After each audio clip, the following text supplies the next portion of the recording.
ఇంట్లో వెన్నకుండలు పెట్టుకుంటే కృష్ణుడు వచ్చేస్తున్నాడని భయం గోపకాంతలకి. కాబట్టి ఆ గోపకాంతలు కృష్ణుడు వచ్చేస్తాడు ఎత్తుకుపోతాడేమో, కృష్ణుడు వచ్చేస్తాడు ఎత్తుకుపోతాడేమో అని ఒక ఆవిడ ఏం చేసిందంటే రెడ్ హ్యాండెడ్గా పట్టుకుంటామంటారు చూసారా, అలా వస్తే పట్టుకుందామని వెన్నకుండ ఒకటి తలుపు ఎదురుగుండా పెట్టి తలుపు చాటున నించుని చూస్తోంది. తలుపు గాడిలోంచి వచ్చి వెన్నలో చెయ్యి పెట్టాక పట్టుకుందాం. రానే వచ్చాడు పిల్లిలే, వెనకాతలు ఒక్కొక్కళ్ళని పిలిచాడు. ఆయన వడ్డిస్తూ ఉంటాడు, ఆయన పెడితే తింటారు గోపాల బాలురు, వాళ్ళు తినరు.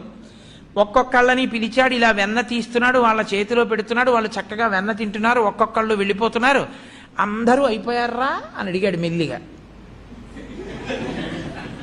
తినేసేయమన్నాడు.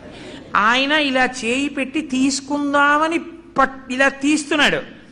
ఆవిడ టక్కన వచ్చి పట్టుకుని చెయ్యి పట్టుకుని ఏమంటాడో చూద్దాం అసలని కస్త్వంబాల అంది.